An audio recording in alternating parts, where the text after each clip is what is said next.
Okay, today we're going to be showing a couple pointers on how to do some hand dyeing. First off, there's no right way to hand dye leather. There's several wrong ways, but there's no one right way. Everybody has their own unique technique. Thievings puts out a little craftsman's guide that gives you a lot of good pointers about their products. And these are free for the asking. We have them here to give away. But like I say, everybody has their own technique. I can show you how we dye, but personal pressure and length of the strokes and the amount of dye you put on the rag is going to give each person a unique application. First, you need to have a good glove because dye is not good to get on your hands. So put you on a good neoprene glove.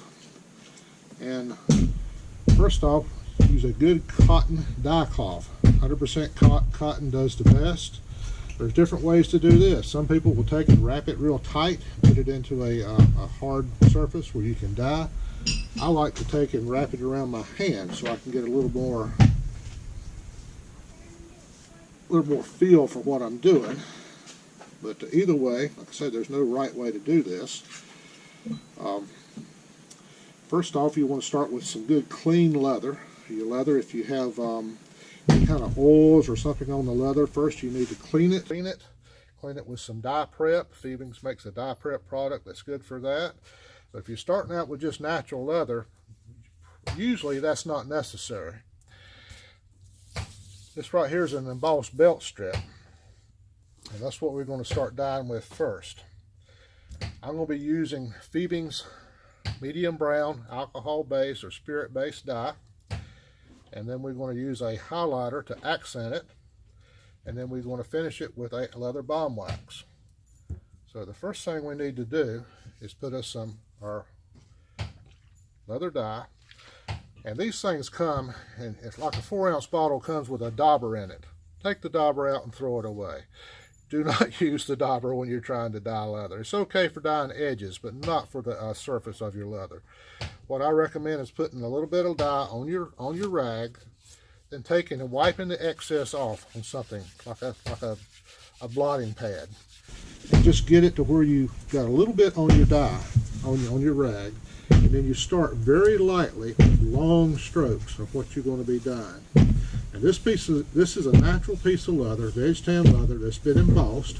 It's dry. You don't need to be dyeing when it's wet, so it needs to be dry. And you can see as you're lightly dyeing it, every little raised portion in the leather is being picked up and dyed. And you can take one color of dye, like medium brown, and get a multitude of shades.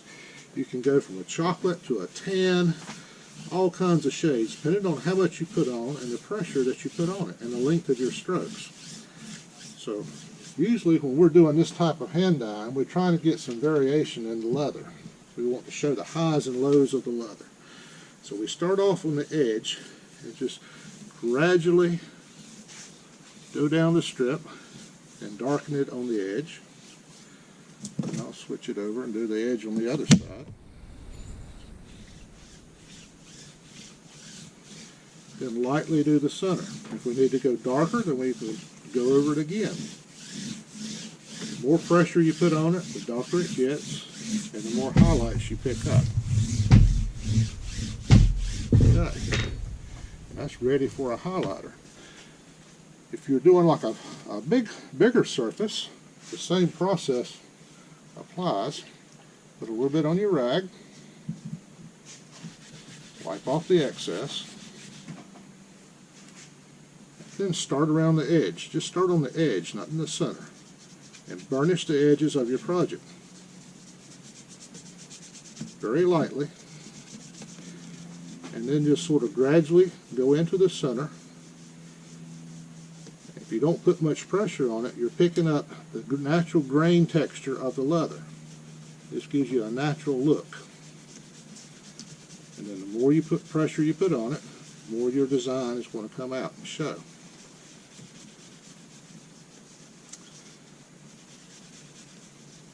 There. Now for as a finish, if I wanted to finish this and highlight this design, highlighter makes an excellent highlighter. This does sort of an antiquing finish. To put that on, This is a Fiebing's product, water-based product. If you get it on there and let it stay too long, it will spot the leather, but being a water-based product, all you got to do is wet your rag and it'll come right off. So this, you can just take and rub it right into the leather and wipe it right off with a rag.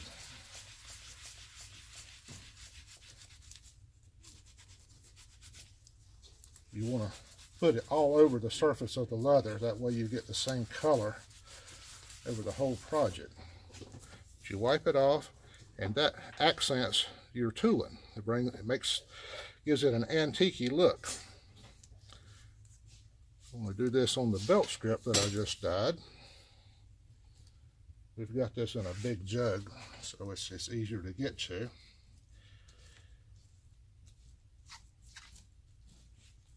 Wipe it off as you go, because it will spot the leather if you leave it on there very long.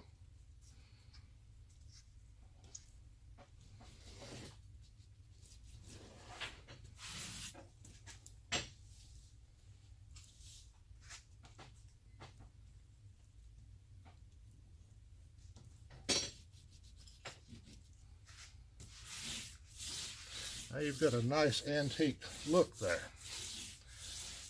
You lightly wipe it off, and you let this dry. It dries very quickly. Now if I was going to put a edge dye on this leather right here, then I can use Fiebing's edge dye. This is where your dauber comes in. If you want to use a dauber on regular dye, you can use it now. You can use it to dye the edges of your belt.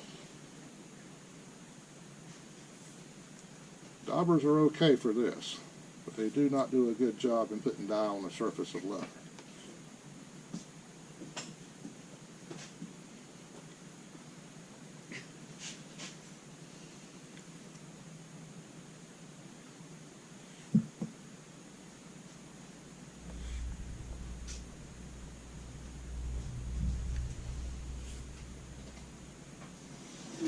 Okay, that's been embossed, dyed, and finished, and the edges have been dyed. Now we're ready for a finish, and this needs to dry a little bit. So let's put that aside and let it dry. This right here is already dry. Put some black edge along this little shield here. A decorative shield. And this is just natural veg tan leather, no chrome salts or anything, just a natural veg. And that's dry. So you can use different types of finishes. You can use a leather sheen to spray on it. That makes a good acrylic type finish. One of the best finishes though that we like is just natural atom balm. This has atom wax in it, which is paraffin, basically beeswax. And that is the sealing agent. This is a natural product that you can put on your leather. It's good for the leather, but it don't seal it 100%. If you want it sealed 100%, this leather sheen does a good job. But otherwise, this atom wax, you can just put it on a cotton rag. We sort of pour ours out into a little pan here so we can get to it a lot easier. There again, you use a nice cotton rag.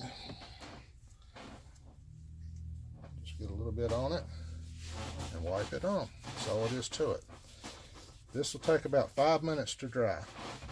And once it's dry, you can take and buff it to a shine. That paraffin or beeswax will buff to a nice satin shine. And that sort of seals the leather. But if I was going to do a belt now, something that would be going on somebody's waist that I didn't want no rub off or anything involved with it, I would probably just use leather sheen. Because this leather sheen does a good sealer too. And that you can just spray on, let it dry, and you're done. Very quick application, very simple. Dyeing is not a hard process, but everybody has their own technique to get the look that they're looking for. This right here is a block dye, and I'm block dyeing this little section right here, and by being a smooth surface, it picks up the fine details in your embossing and your tooling a lot better than rag dyeing like I was doing before. So this design right here is pretty detailed, so this block dye picks it up pretty good. Then I can go on top of this, and I want to accent this with that same highlighter, wipe it on, and wipe it off before it stains the leather. That gives you a nice antique-y look. Now once that dries, then you can put your finish on top of it, whatever you desire, whether you want to add wax or if you want the acrylic leather sheen finish.